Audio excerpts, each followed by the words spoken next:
This is the Friends of History Debating Society. I am Gaius. Germanicus is here. We're in Londinium. It is not as chill as it has been.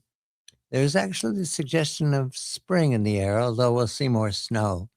The Thames is not awful, and I did see crossing earlier in the day. I didn't see any rush to be outside. Still pretty cold, and the theater's still shut, but we can look to springtime. And we have weighty matters for the centurions. They're crowding in. We're going to please the centurions today. Germanicus and I have been plotting.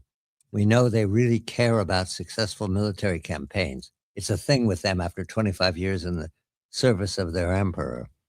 And we have a whopper today. December 1941, the choices that FDR had to make right at the beginning of the conflict.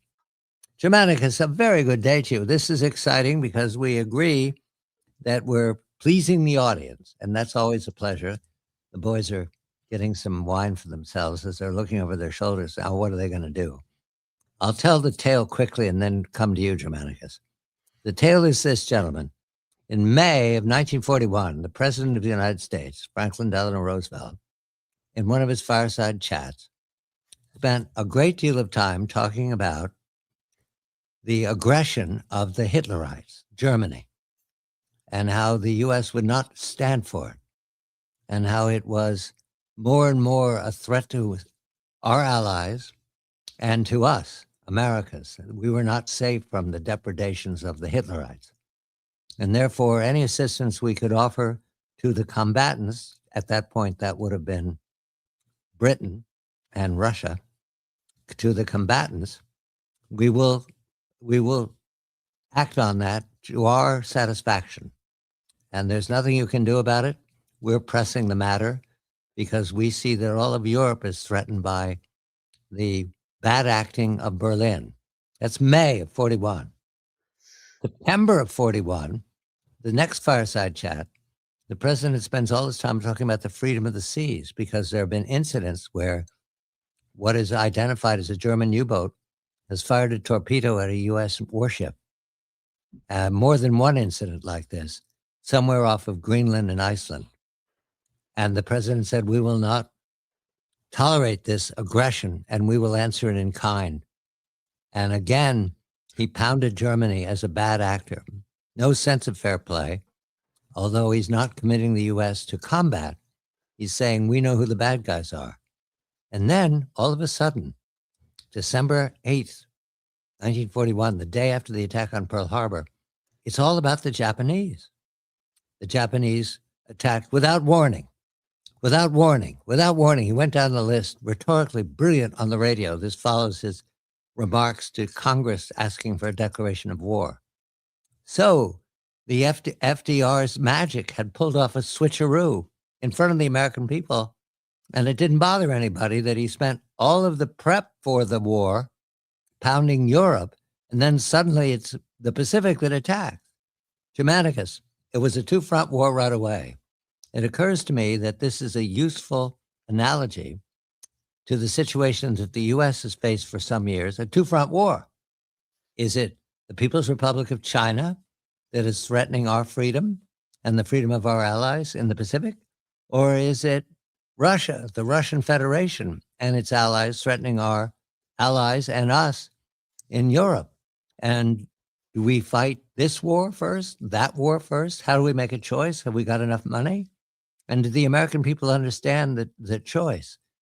This is ready-made for you, Germanicus. I give you a two-front war. Good evening to you. Good evening, guys. The two fronts, of course, are the inevitable consequence of having two oceans. And what is so remarkable about the language that FDR uses is that he's constantly tying the two oceans into a kind of universal or global whole. And so he's trying to balance the interests and worldviews of the American people, which are inveterately against getting into another European or world war. He has to manage to manipulate those to insert into their minds the necessity of a global conflict. which, of course, depending on which Mercator projection you're looking at, is indeed a two-front war, a two-ocean war, as historian Samuel Eliot Morison used to call it. And in that sense, we have the same issue today because, like the world in 1941, there are two separate uh, threat coalitions, and yet at the same time they're unified. So here's a situation where, like 1941, where you had not just the Pact of Steel, but or Anti-Comintern Pact, you also had the actual Axis. So Germany, Italy, and Japan were in alliance, and yet they were different threats, separated by thousands of miles. At the time Roosevelt did his first fireside chat, of course, in 27 May 1941, the German, Russian, or Soviet non-aggression pact was still active, still in force. And so it was possible to see a kind of united Eurasian threat. But that was severed by the time he gave his next fireside chat in September, and of course completely gone in December, when essentially the Soviets had been an ally of the U.S. ever since the invasion by the Germans, because the U.S. Roosevelt was funneling Lend-Lease aid directly to Russia, not really informing the American people, of course. But what's interesting here is that you have a balancing of a kind of global vision against a two-front vision. And that is a juggling act that Roosevelt had to play at the time, because he had a global vision of what was going to happen. But at the same time, Germany and Japan, even though they were titularly allied, were two separate threats on two separate oceans. And this pushed Roosevelt into a kind of juggling act, which he was able to pull off nicely. So, for example, in May 1941, he was already conditioning Americans to the fact that we'd have to go fight overseas, because he said at one point, our Bunker Hill of tomorrow may be several thousand miles from Boston. And he went on to say later, that threat extends to the island outposts of the New World, the Azores and Cape Verde Islands. So here he was practically in Portugal and West Africa. And he followed up by saying that we needed to have a global naval capability, because if the Axis powers fail to gain control of the seas, he said, then they are certainly defeated. So it's interesting, rather than explicitly lay out a kind of a global strategy, he laid out he kind of crept up to it. And this is interesting in the context of the Trump administration today, because, as we all recall, it seemed as though as he approached his second coronation, his second accession to the imperial seat, he had been declaring that we were no longer interested, no longer needed Europe, and he was describing an American realm with a trans-Pacific connection, and doing so in a way that was aggressive and crossed the oceans, but it was not a global sort of situation. And yet now, as we saw from Marco Rubio's speech at the Munich Security Conference on Valentine's Day, he is attempting to create some, or rather, he's calling upon a lot of the same imagery that FDR did. So he said, acting together, meaning the U.S. and our transatlantic alliance, acting together, will restore us to a clear sense of ourselves. It will restore a place in the world, and in doing so, it will rebuke and deter the forces of civilizational erasure that menace both America and Europe alike. And he goes on to say, we can no longer place the so-called global order above the vital interests of our people and nations. So that sounds like a reference, clearly a nod to the original Trump vision, where it was America first, right on down the line. But then he goes on to say, we do not need to abandon the system of international cooperation we authored, and we don't need to dismantle the global institutions of the old order that together we built. But these must be reformed. These must be rebuilt. So it's the same kind of balancing that you see Roosevelt doing on the eve of war in 1941. In other words, we want to have our own American realm, America first. It's not isolationist because it's willing to cross the oceans to defend America before the enemy can get here. But on the other hand, we're fighting for civilization. Roosevelt said, and again on the 9th of December, we must begin the great task that is before us by abandoning once and for all the illusion that we can ever again isolate ourselves from the rest of humanity. Facts, just a moment, facts asserted by Bloomberg recently that China is the helpmate of Russia and Ukraine. Without China, there would be no Russian war plan. That's Bloomberg reporting. All right, Wang Yi says we're for peace. Fine, we understand that. We're supporting Ukraine. China's supporting Ukraine, the Russians in Ukraine. Another fact, Russia and Iran work together. We have a very large fleet off of Iran right now, getting larger all the time. There are planes going back and forth between Beijing and Tehran, we're told. So it is not clear to me now, and I'm not coming to a payoff, I'm coming to an observation, that there are two fronts that look to be one enemy, one adversary, just as it was in 1941, one adversary. Now, they had a trilateral agreement, which may or may not have been in operation. We don't have a comparable agreement like that, but we're conducting ourselves as if we do, as if we're fighting the trilateral agreement. Well, we love any analogy, any metaphor or figure of speech that can connect us to the sacred war, the good war of World War II. And so we love the idea that there's a tripartite pact, effectively, or an axis. The word axis has been used endlessly in recent times, beginning with the infamous axis of evil. But the truth is that you're quite right. It's one enemy, two fronts. But in fact, the fronts are separable. So even if there's one enemy, that doesn't mean we necessarily have to fight simultaneously on both fronts. And this is the conundrum that Roosevelt faced. And of course, his solution was, Germany first. It didn't quite work out that way. We fought everywhere because we had the means to do it. But today, you do indeed have a single Eurasian entity, including North Korea and Iran, as you said, but mainly the pact of steel, if you will, between Russia and China.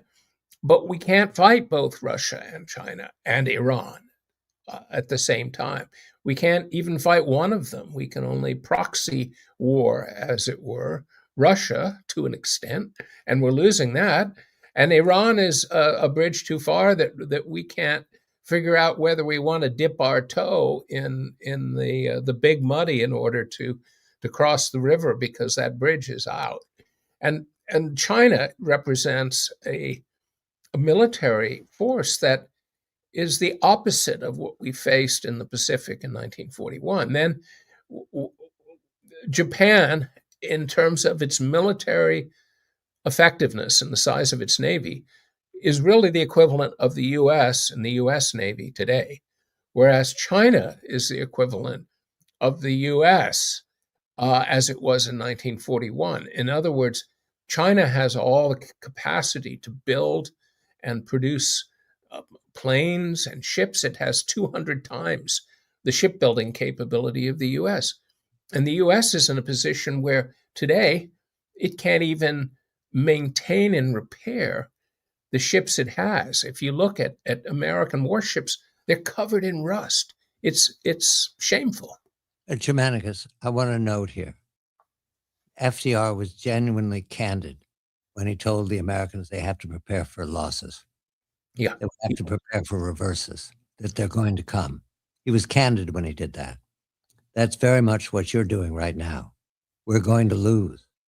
Oh, Initially, we're going to lose big. But that is not the message that he had. That was not the payoff. no. And I don't think it's our fate either. I'm not predicting. I'm just saying that if we're following that model, as long as we're prepared to take losses, we'll recover. Well, everyone recovers. I mean, the Soviet Union recovered and it lost 1 out of every 6 people. It had recovered effectively in industrial terms by the early 1950s. But Yes. that's not what I'm talking about. I mean, the United States today is not the nation it was in 1941 and is not going to be able to take any losses. All And right. Is China the nation that you think it is? It doesn't have a military staff at this point. They're all in jail or detained for allegations of corruption. There's nobody at the table but Xi Jinping and an accountant. Well, I mean, look at what Stalin did in the Great Purges. He basically executed Yes. And most of the general officer corps of the Soviet Union. And let me get ahead of you. Without Lend-Lease, Stalin is in a prison somewhere in Germany for a triumph to be paraded through the streets of Berlin before they garrote him. Without Lend-Lease. without Lend-Lease, you would have had a negotiated peace between Stalin and Hitler because the Germans did not have the capability to completely defeat the Soviet Union. However, they both had the capability of recognizing that they were exhausting each other. And so without Lend-Lease, I can say pretty confidently, just looking at the importance of Lend-Lease, that there would have been a negotiated peace. And of course, they already had a precedent for that in the Molotov-Ribbentrop Pact. So I don't think it would have been that. But let's get back to China. I mean, China is the industrial powerhouse of the world. It has 30% of world manufacturing, and the U.S. is in no position to go to war at this point as a country that is divided as it has not been since the American Civil War. And the U.S. wasn't divided in 1941. It didn't want to go to war, of course, and Japan did us the immortal favor of attacking us in such a way that the country was instantly united. And we had a kind of evocation of that at 9/11. And the administration was afraid to take advantage of it as FDR did. But today, we would need to be attacked first in a heinous way, a la Pearl Harbor or 9/11, and that we could then go shoulder to shoulder into another great world war. And I don't see our enemies being that foolish. I've talked again and again about how cautious and prudent, how disciplined and patient Mr. Putin is. And I think Xi Jinping has some of those qualities as well. They are not rash, emotional men. And I think they're playing the long game, to use that cliche, and they don't feel that the U.S. is in a position now to risk even a war with Iran. And the aid they've been giving Iran, I mean, both China and Russia have the capability to put their finger on the scale if there is a war with Iran in ways that would overturn our position in the world. And I don't know what's going to happen, but we're in a much shakier position. I've written about this in the past, 30 years ago, an article called "The War After Bite City," and in it I compared the United States to France in 1860. On the surface, greatest power in the world, the most technologically advanced, the most proficient at the force of arms. And yet you saw what happened to France in 1870. that's a situation I think that we need to be aware of right now. We'll develop this over coming weeks. I hesitate. I just hesitate because of the analogy of overestimating the adversary and underestimating the allies. I just mentioned it's happened before, could happen again. It could be that we have allowed our front line to be so fragile that it comes to pass. It could be that. But hearing hearing FDR's tone that December 8th broadcast, Right. he's badly beaten up. Badly beaten up. I don't Oh, think he doesn't sound like he's been sleeping. Well, he hasn't been. And things look dark for an entire year going into 1943. But then Yes, things changed quickly. they did. We got lucky. Germanicus and Gaius in Londinium, looking to the future by looking to the past. Well, actually, our future in both instances, but your past if you're in the 21st century. We're going to turn to something equally engaging, which is sorcery in the 21st century, how it works, how it's a remedy for geopolitical mystery. Germanicus is Vlahos. I am Gaius John Batchelor. We'll be right back.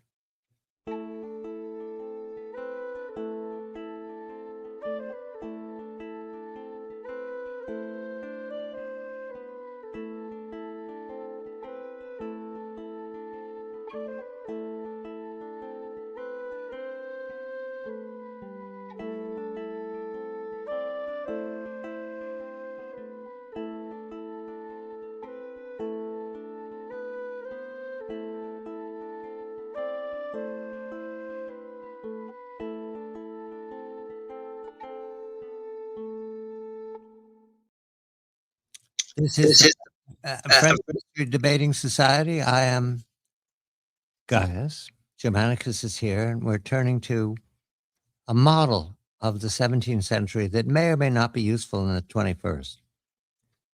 Between 92 AD, where we are right now, in not so chilly winter waiting for spring, and the 21st century dominated by the United States and its adversaries, there were several empires along the way that used pieces of Roman wisdom in order to maintain geopolitical balance between the rival powers. One such is France, the Bourbons, the Bourbon Empire of the 17th century, the Stuart Empire in Britain, the Habsburg Empire everywhere else almost, Germany, what is now Germany and the Eastern European states, and Spain, the Holy Roman Empire. And those three empires contended for rival advantages at any one moment. The English had their fleet, the French had their population, the Habsburgs had a lot of territory. And one of the ways they did it was to make sure they had good leadership and waited for the heir apparent to mature into being a good king. Louis XIII was born just about a few years before his father was assassinated. And he then had to wait for his maturity. And the regent was his mother, Henrietta Maria, who comes from royalty in Italy, Henrietta Maria, in Spain. And in waiting, she makes decisions through counselors. She has a great deal of power because the child is not ready to be king yet. And it comes to the pass that when Louis XIII does achieve maturity, he doesn't like being treated as an also-ran, as somebody not very important by these mature men who are making plans for the empire. So one day, he conceives a plot to assassinate his major advisor, his mother's friend, a count. And he does. He has it exercised perfectly. And they claim that the count was killed after he'd been arrested, and he resisted arrest, and his death was accidental. He was arrested because he was suspect. But they needed a way to explain it to everybody because the king had just assassinated one of his mother's friends. The way they explained it was the dead man's wife was identified as a witch, a sorceress, who had put a spell on the court, and everything bad that was happening was because of that spell, and they were going to fend it off. Okay, enough backstory. Now we come to the 21st century. Germanicus, I submit to you that Epstein and the fascination with Epstein in the major media and in the circles of the overclass in Washington and London, the fascination is because he's a sorcerer. And we can forgive the overclass, Bill Gates and his lot, for being seduced by him, for being demonized. That now that we've identified him and moved him out of the system and are investigating his many intrigues, we're going to relieve these overclass people from the burden of being under his spell. Do you like it? It works. I think it works marvelously in a slightly with a slightly different twist, of course, being that Epstein is well, the provenance is the key here, and that's why rather than focusing on Epstein's connection to Mossad and to the Israeli political establishment at the highest levels, there's now a focus on connecting him with Mr. Putin, so that he is directly connected to the devil himself. But the fact is that Epstein is, because he cannot represent himself unless he lives as a spirit, which some claim is the case in Israel today. Epstein cannot speak for himself, but he left so much of a record that it seems all encompassing. He seems to have ensnared everyone in his web, and thus it is easier and easier. The more files that are released, the more people that are ensnared, it becomes clear that some malevolent dark force is at work, and that effectively this is comparable to an agent of Satan, a fallen angel come to earth and working his sorcery on good, upstanding people, because it seems as though everyone was involved, of course, rather than say, oh, look how immensely corrupt this entire superstructure, this gigantic edifice of rule of the uber class. Instead, look, the evil came to earth and snared us. And Epstein becomes a kind of miraculous dispensation in a way. He's so unstoppable and all-encompassing a dark force that people were caught up and could not escape his evil seduction. And I think this also highlights the way in which, to increasingly atheistic, you can say secular, but it's really atheistic ruling class, that will flee to ancient superstition and ancient forms of faith, which is to say things outside of us, things outside of our agency and free will, have impinged on our world. That these are forces outside of us, and therefore we were simply the victims of it. A Twilight Zone episode from the 1960s, it must have been. I'm sorry I don't have the name. And I'm certain I'm not making this up. It was a simple setup. A man comes at the end of the First War to a monastery in the remote hills of, we can presume, somewhere in France or Italy. And he's given succor by the monks who live there and asked to move on, but he hears howling in the middle of the night, and he asks what it is, and they won't tell him. So he goes in search of the howling, and he finds a jail cell, and in it is a simple old man who is the source of the howling. And he engages our hero, our protagonist, in conversation. The story is that he's been imprisoned by these mad monks, and they blame him for the sins of the world. They say that as long as he's kept in this cell without any succor whatsoever, evil will be defeated and that he must stay there forever. It's their burden to have to guard him. Well, our protagonist thinks the monks are mad, and he questions them about this, and they don't give him any satisfactory answers.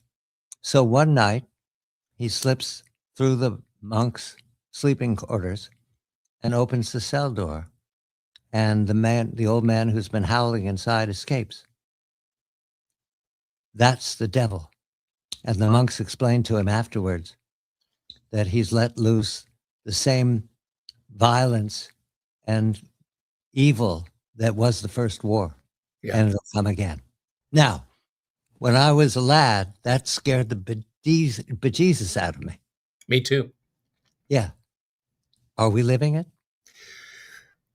That's a wonderful allegory of an episode. Its title is, in fact, The Howling. The monastery is in Belgium, and it's not a Christian order of monks. It is an order wholly focused on containing the devil and thus containing evil. And it is, in many ways, and just as I was saying earlier, it's an allegory of the notion that things come from outside. They're outside forces. That it's not, we did not start World War One. We did not start World War II, et cetera, et cetera. It were these dark forces, and they seduced us. And it's the kind of faith you fall back on when you can't confront your own sin, your own guilt. Are the Americans following that course wittingly or unwittingly? How cynical are they? Your measure, Germanicus. They're cynical, but they're only cynical in the materialized or materialistic context that consumes their lives. And there's no capacity of any of them, I'm quite confident, that can step outside of themselves and say, wait, what are we doing? What is the animating dynamic here? Would you even begin to believe that Bill Clinton, for example, or Alan Dershowitz, or any of the millions, apparently, of Ubermensch who were seduced would be able to understand that the way they're handling this is as you cited, a form of using an outside agency like witchcraft to exonerate or to lift them up and reclaim them. And it's no, they don't. They're caught, but they can't face up to the total reality of a corrupt world that they are the leaders of, and so they flee as though they were completely consumed by ancient superstition in a desperate search to find an escape. So it is fascinating. And the howling. There have been reports now that Epstein is not dead, that he escaped. You've seen those reports. That follows. It's that Hollywood version of reality. Yeah. When fact replaces legend, print the legend. We're going with the legend. It's almost too much to encompass. And the fortunate part here for all of those who engaged in this corruption and sin is that we have the files. And as I said, the files are so vast, unimaginably vast, that they've taken on a kind of power in and of themselves, as though each one is a slip of evidence. You know, the devil tricked me to sell my soul, and here's the contract. All those emails are all contracts for these people's, being seduced into handing over their souls, and therefore it's all about the devil, and the devil is the dispensation. I imagine, those black marks they make much of when they talk about redaction. Oh yeah. I imagine a video that when you're removing the black mark, whatever's written underneath disappears in a puff of smoke. The devil is in charge. Germanicus will come back to the howling. I haven't seen it for decades. I've got to go find it on YouTube. I highly recommend it to anyone out there who wants to be scared for just a couple of moments as a grown-up, just a couple of moments. It's one of John Carradine's last great performances too. Oh, Carradine plays the madman? Plays the devil? No, he's the head of the I order see. of monks, and he's terrific. Germanicus is Michael Vlahos. I am John Batchelor Gaius. We're going to turn to marriage in the 17th century as a superior form of geopolitics compared to today. We'll be right back. Londinium.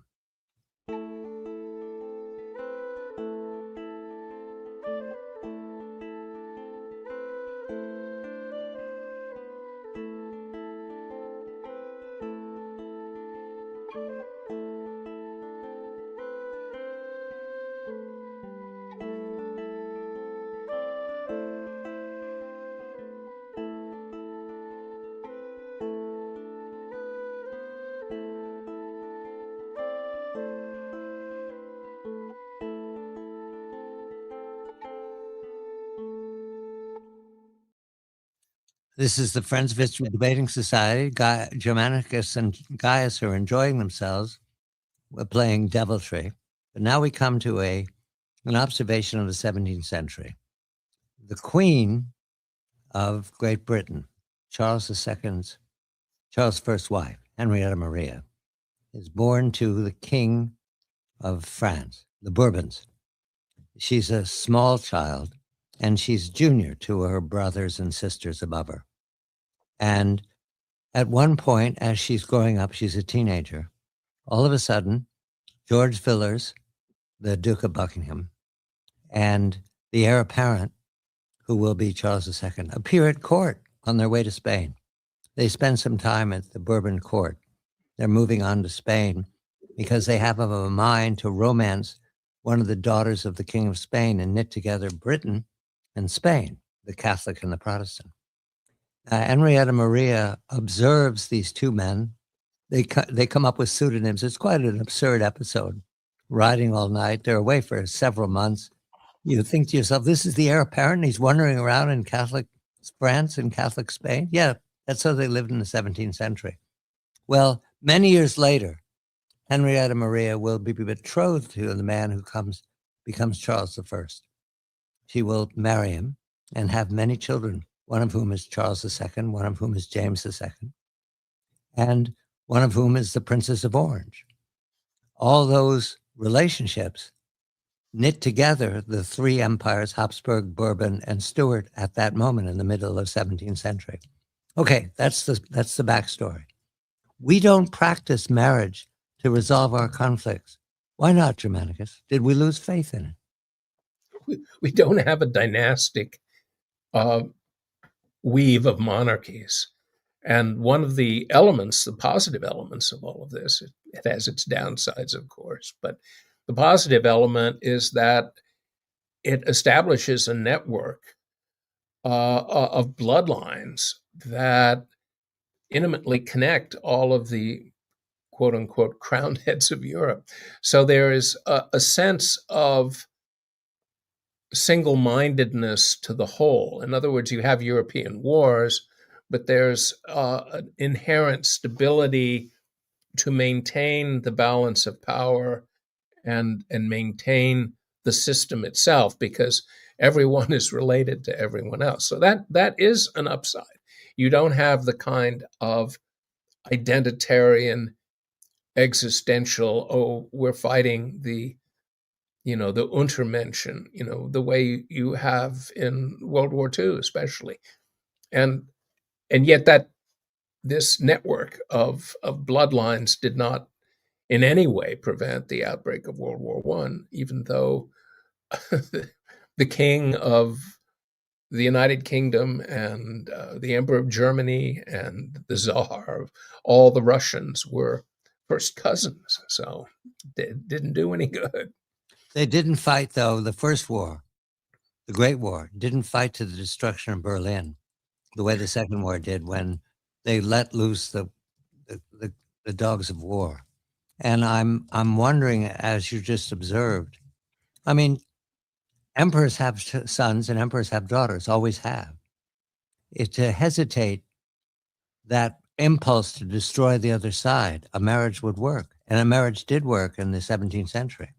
All I'm observing is that Augustus, our Roman ancestors perfected this among the cognoscenti, their overclass in Rome. Augustus was really good at it, directing his counselors to marry this or that, or to have their daughter marry this or that general. And in the 21st century, we've lost that magic. We have the same wars, but we go for complete destruction, not for resolving a conflict.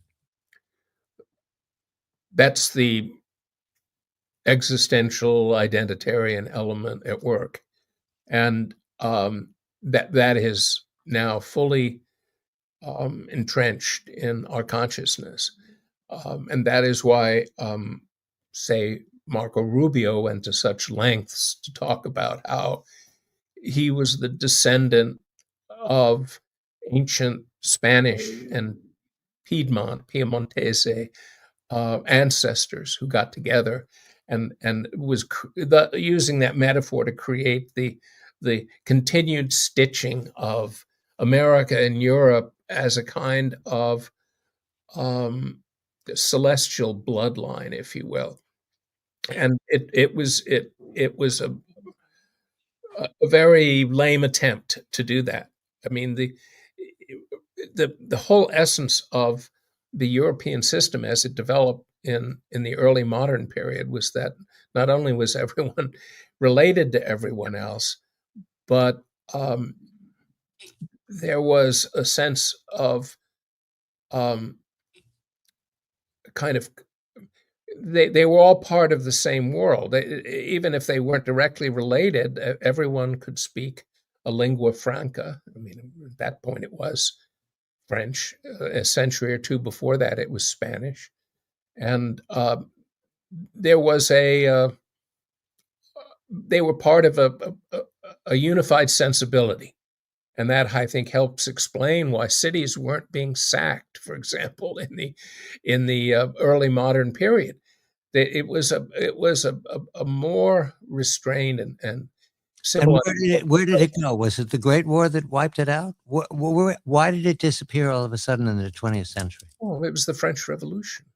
The French Revolution created a vision without kings in which the common man, liberté, égalité, fraternité was the only law, the only rule, and the desire to purge Europe of its aristocracy, which only lasted for a few years during the time of the French Revolution, came like a thunderclap to the monarchies of Europe, and they responded by trying to tamp this down as violently as possible. You saw that in the outcome of the revolutions of 1848, for example. Yeah. And as I said, the residual bloodlines that linked the European monarchies together by 1914 didn't mean much. They were like sentimental little threads of silk, gossamer, that could be torn apart, because after the French Revolution, the forces of religious nationalism took over, and it was a very divisive world, even though there was still a balance of power through the 19th century. That by the time you get to the 20th century, there is such a focus on survival of the fittest, competition over everything, and that it was a world where the nations were engaged in a struggle to survive. And all of this came from the inheritance of Spencer and Charles Darwin and the kind of social Darwinism that emerged out of that. Do we believe in royalty? Would we re-engage it if it was offered? Well, you brought up Augustus and the Roman approach, which goes back all the way to the founding of the Republic and before, is focused on the lineality of the family. Families Right. over centuries, not just generations, but centuries. The Claudii, for example, always superior.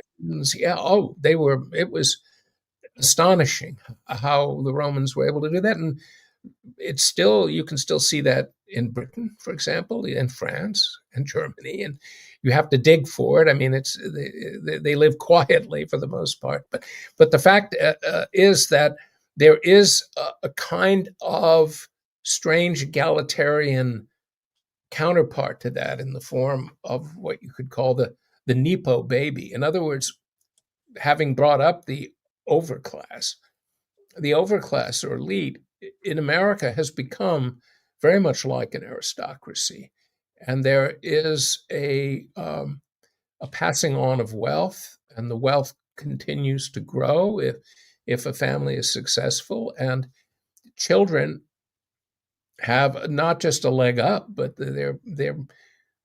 their future is made. So that we see this most prominently in Hollywood, where the children of famous actors and stars become stars themselves beginning in childhood. But it's also true in politics.